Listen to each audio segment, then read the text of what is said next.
सत्यार्थ प्रकाश की इस कक्षा में आप सभी का स्वागत है। प्रथम समुल्लास हम लोगों ने प्रारंभ किया हुआ है। अब प्रथम समुल्लास के अंदर जो है मैंने कुछ मंत्र आपको पढ़ाए थे, जिसमें ये बताया था कि ओम परमात्मा का जो है मुख्य नाम है, ओम परमात्मा का सर्वोत्तम नाम है। फिर हमने एक बात पढ़ी थी कि परमात्मा के बहुत सारे नाम हैं। कुछ नाम उसके गुणों के आधार पर हैं, कुछ नाम उसके स्वभाव के आधार पर हैं और कुछ नाम परमात्मा के कर्मों के आधार पर हैं। यानी इस तरीके से परमात्मा के नाम स्वाभाविक भी हैं, गौणिक भी हैं और कार्मिक भी हैं। तो अब एक उपनिषद है, कैवल्य उपनिषद। ऋषि दयानंद उसका एक प्रमाण दे रहे हैं और वो बताते हैं कि देखो परमात्मा को और भी कई नामों से जाना जाता है। जैसे ऋषि लिखते हैं कि अपनी पुस्तक में देखिएगा सबके सब, स ब्रह्मा स विष्णु स रुद्र स शिवो सो अक्षर स परमः स्वराट स इंद्र स कालाग्नि स चंद्रमाः। देखो सा का अर्थ होता है वह, संस्कृत वाले आगे जान जाएंगे जो संस्कृत सीख रहे हैं।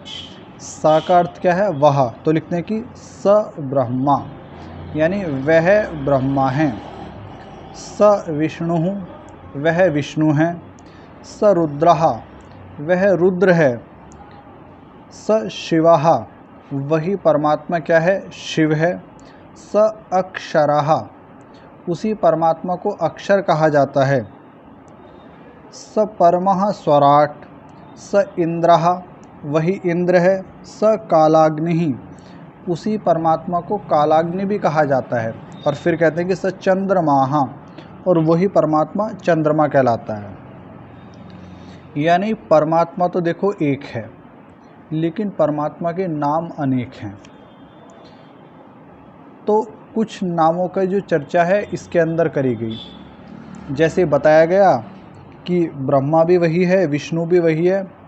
जो हमने टीवी के अंदर देखा है ना कि भाई कोई ब्रह्मा हैं जिनके 4 सिर हैं, कोई विष्णु हैं जो शेषनाग के ऊपर लेटे रहते हैं, कोई शिव हैं जो कैलाश के ऊपर रहते हैं। तो ऋषि दयानंद एक बात कहते हैं, वो कहते हैं कि विष्णु भी हुए हैं, ब्रह्मा भी हुए हैं, शिव भी हुए हैं, लेकिन ये सब के सब क्या हैं? ये सब के सब हमारे महापुरुष हुए हैं। लेकिन जो परमात्मा हैं वो तो एक ही है। और ऐसे परमात्मा को एकम सद विप्रा बहुधा वदंती, विद्वान लोग अनेक नामों से जानते हैं। अब जितने यहाँ नाम आए हैं ना उनके ऊपर थोड़ी सी मैं बात आपसे करता हूँ। जैसे पहले क्या कहा है कि सह ब्रह्मा, वह परमात्मा क्या है? ब्रह्मा हैं। तो ब्रह्मा के बारे में लिखते हैं कि सब जगत को बनाने से परमात्मा को ब्रह्मा कहते हैं। यानी ब्रह्मा क्या है? इस सृष्टि का रचयिता। इस सृष्टि की रचना करने से एक परमात्मा, देखो परमात्मा अनेक नहीं है, परमात्मा के नाम अनेक हैं, परमात्मा तो एक ही है। तो इस सृष्टि के बनाने के कारण वही परमात्मा कहलाता है ब्रह्मा। ठीक है, ध्यान रखना सबके सब, मैं पूछूंगा आपसे। फिर आगे लिखते हैं कि विष्णु, भाई परमात्मा देखो हर जगह है, कोई स्थान ऐसा नहीं है जहाँ पर परमात्मा ना हो। यानी परमात्मा क्या है? सर्वत्र व्यापक है, हर जगह मौजूद है। इसी कारण से परमात्मा को कहते हैं विष्णु। यानी सृष्टि को बनाने से वो कहलाता है ब्रह्मा और सारे जगत के अंदर व्यापक होने से वो कहलाता है विष्णु। फिर आगे कहा है कि सरुद्रः, रुद्र। जब भी मनुष्य कोई गलत कार्य करता है, मान लो चाहे उसने मन से करा हो, चाहे उसने शरीर से करा हो, चाहे उसने वाणी से करा हो, किसी भी प्रकार से गलत कार्य उसने करा है, तो कई बार आदमी सोचता है कि मुझे किसी ने नहीं देखा। वो गलत कार्य करता है और उसको क्या लगता है? मुझे किसी ने नहीं देखा। लेकिन जो परमात्मा विष्णु हैं, अर्थात सर्वत्र व्यापक है, यानी हर जगह है, तो इसका अर्थ क्या है, आप कितने ही छुपा के गलत कार्य कर लो, परमात्मा तो देखेगा ही देखेगा। तो परमात्मा जो है आपको देखने वाला है, और जब परमात्मा देखता है तो परमात्मा तो देखो गलत कार्य करने वाले को दंड देता है। तो जब परमात्मा किसी को दंड देगा तो मनुष्य खुश तो होगा नहीं, जाहिर सी बात है, दुखी होगा, रोएगा, परेशान होगा। तो परमात्मा को रुद्र इसलिए कहते हैं क्योंकि जब परमात्मा दंड देता है तो मनुष्य रोता है, दुखी होता है। तो दुष्टों को दंड देकर परमात्मा रुलाता है, इस कारण से परमात्मा को कहते हैं रुद्र। ठीक, दुष्टों को दंड देकर रुलाने के कारण वही एक परमात्मा, मैं फिर कहता हूँ, परमात्मा क्या है, एक। एकम सद विप्रा बहुधा वदंती, यानी विद्वान लोग अलग अलग नामों से उसको पुकारते हैं, लेकिन वो एक ही है। जब वो दुष्टों को दंड देकर रुलाता है तो उसको हम लोग कहते हैं रुद्र। फिर आगे कहते हैं कि स शिवाहा, शिव का अर्थ क्या है, मंगलमय और सबका कल्याण करता होने से। परमात्मा मंगलमय हैं, यानी कल्याण करता है। कल्याण करता होने से ही उस परमात्मा को हम लोग कहते हैं शिव। देखो, परमात्मा हमेशा हम सबका कल्याण करने वाला है। हमने न जाने कितने ही ऐसे अवसरों में महसूस किया है कि परमात्मा ने बहुत साथ दिया है। परमात्मा ने जो है हर प्रकार से हमारा कल्याण करा है, कभी उसने गिरने नहीं दिया, हमेशा उसने संभाल के रखा है। जीवन में कितनी ही विपत्तियां क्यों ना आई हों, लेकिन परमात्मा ने सहारा दिया है, यानी कल्याण करने से वो परमात्मा कहलाता है शिव।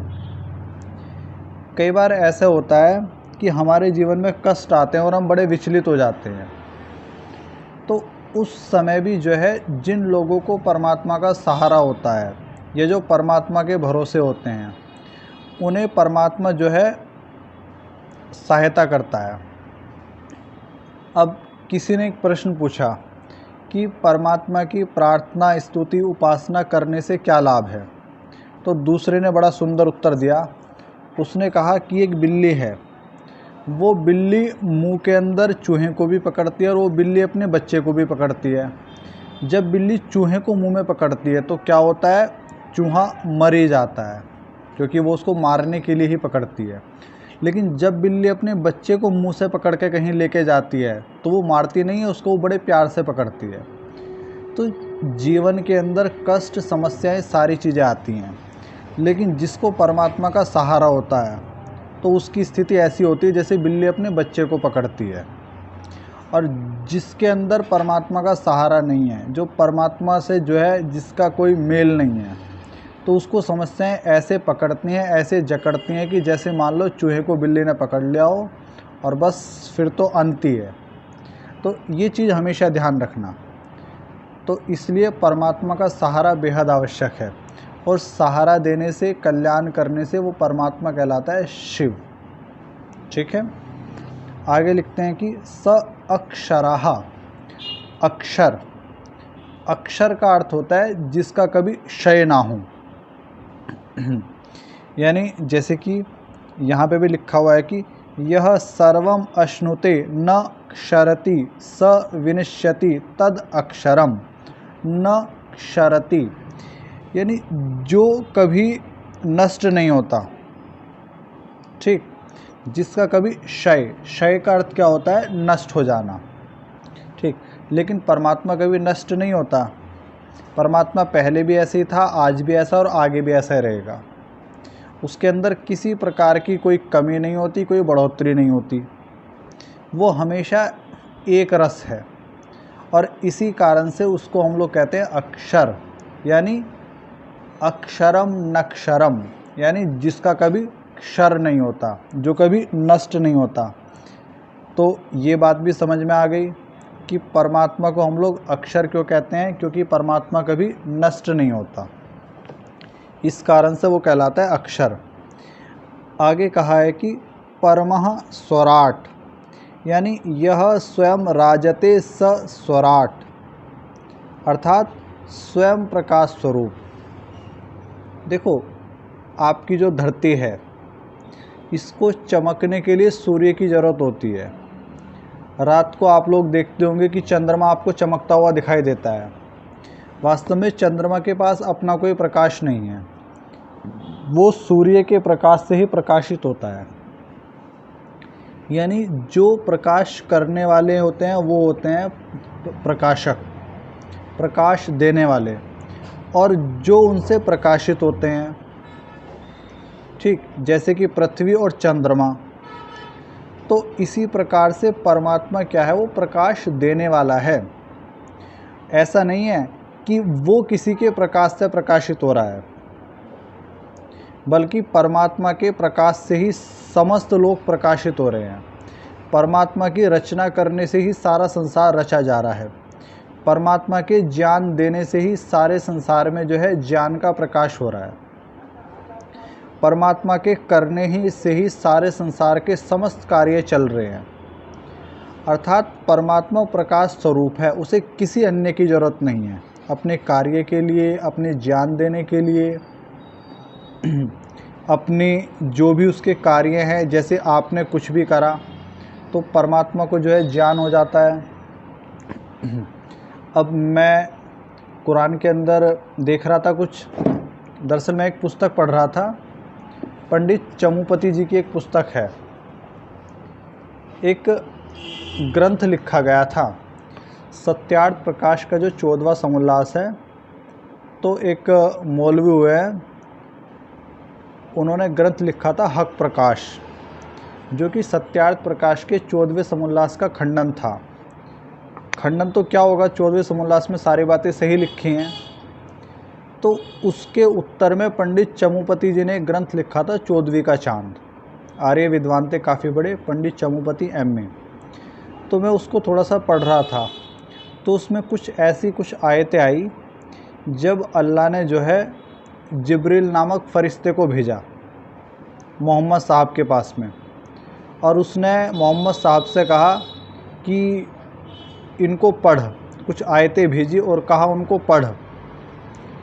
तो यानी कुरान के अंदर हम लोग क्या देखते हैं कि परमात्मा को सहारे की ज़रूरत पड़ी। उन्होंने मोहम्मद साहब को उपदेश देने के लिए, वो तो देखो दिया नहीं दिया वो तो अलग बात है, लेकिन पुस्तक में जो लिखा हुआ मैं वो बात बता रहा हूँ। तो उन्हें भी क्या, वो फरिश्ते की ज़रूरत पड़ी, यानी अपने कार्य को करने के लिए। लेकिन वैदिक मान्यता क्या है कि परमात्मा को अपने कार्य करने के लिए किसी की ज़रूरत नहीं पड़ती, क्योंकि वो सर्वशक्तिमान है। यदि उसे अपना ज्ञान देना होता है, अब कहते हैं कि सृष्टि के प्रारंभ में परमात्मा ने जो है 4 ऋषियों को ज्ञान दिया, तो वो 4 ऋषियों को ज्ञान क्या दिया, उनके हृदय के अंदर प्रकाशित हुआ ज्ञान। वो ये नहीं कि किसी बिचौलिए की ज़रूरत पड़ी उनको, किसी बीच वाले आदमी को उन्होंने भेजा कि भाई तू फरिश्ता है, तू देवता है, जाके ये उसको सिखा के आ। तो परमात्मा एक ऐसा है, मैं तो बल्कि आप सबसे कहता हूँ कि परमात्मा से मिलना जो है नहीं सबसे आसान है। क्यों? क्योंकि परमात्मा से मिलने के लिए किसी बिचौलिए की ज़रूरत नहीं पड़ती।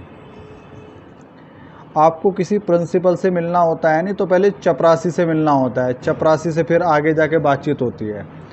लेकिन परमात्मा तो देखो विष्णु है, विष्णु अर्थात सर्वत्र व्यापक है, यानी जितना मेरे पास है उतना ही आपके पास है। बस आपको क्या है, उसको पहचानना है, जानना है। आपको करना क्या है, जो आपके हृदय में उसके प्रति प्रेम है, उस प्रेम से ही वो आपको मिल जाएगा। बस आपको अपने आप को शुद्ध करना है, अपने आप को सरल करना है, अहंकार से रहित करना है। तो परमात्मा आपके सबसे अधिक पास में है। तो मैं पढ़ा रहा था कि परमात्मा क्या है, स्वराट है, परमः स्वराट अर्थात स्वयं प्रकाश स्वरूप है। अपने समस्त कार्य करने के लिए किसी की भी परमात्मा को ज़रूरत नहीं पड़ती।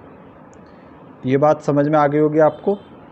आगे देखिएगा, मंत्र के अंदर क्या कहा गया है कि स इंद्रः, यानी इंद्र भी परमात्मा का नाम है। इंद्र का अर्थ होता है जो परम ऐश्वर्य युक्त है।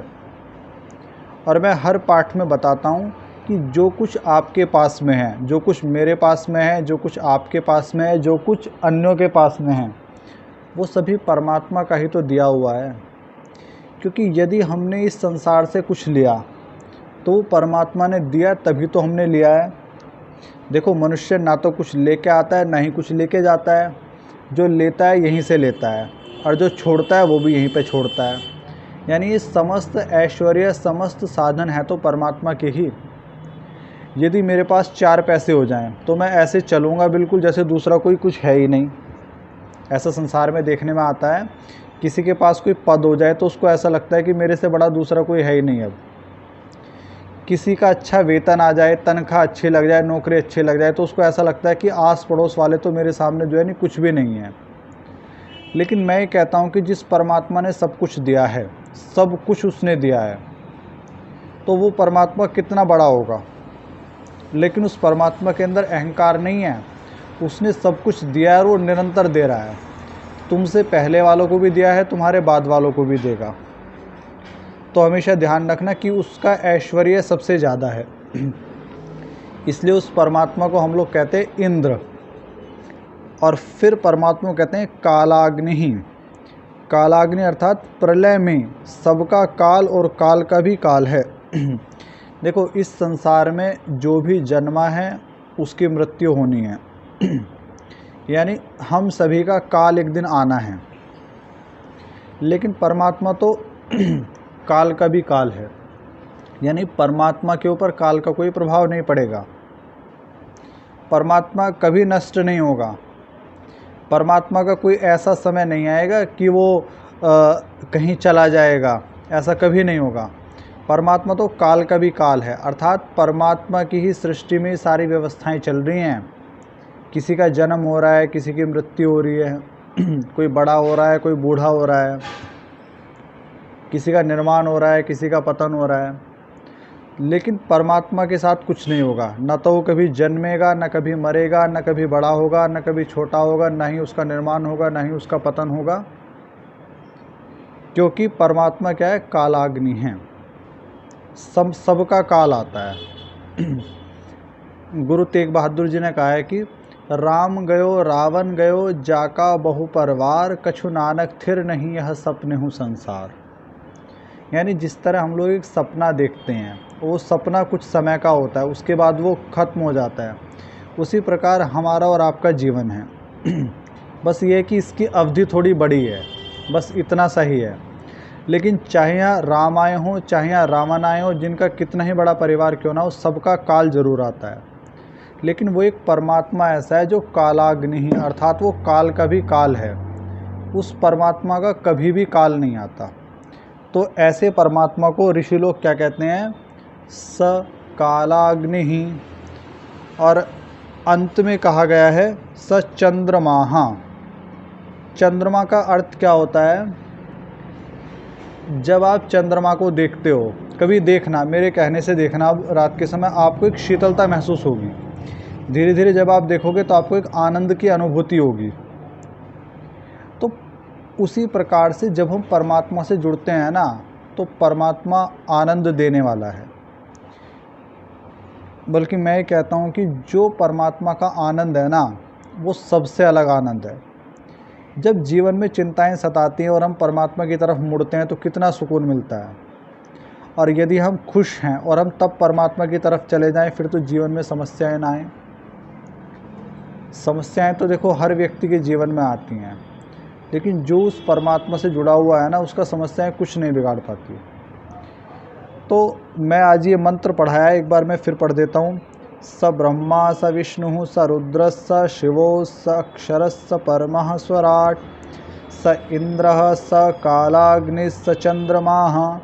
यानी एक परमात्मा है, उसके ही सारे नाम हैं। ब्रह्मा समस्त संसार की उत्पत्ति करने से, विष्णु समस्त संसार में व्यापक होने से, रुद्र दुष्टों को दंड देकर रुलाने से, शिवः सभी का कल्याण करने से, अक्षरः जो अविनाशी है, परमः स्वराट जो स्वयं प्रकाश स्वरूप है, इंद्र परम ऐश्वर्यवान है, कालाग्नि जो काल के भी काल है, और चंद्रमा जो सभी को आनंद देने वाला है।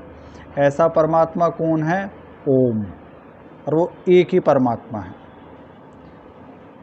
तो आज केवल यही एक मंत्र पढ़ाऊंगा, कल अगला मंत्र देखेंगे।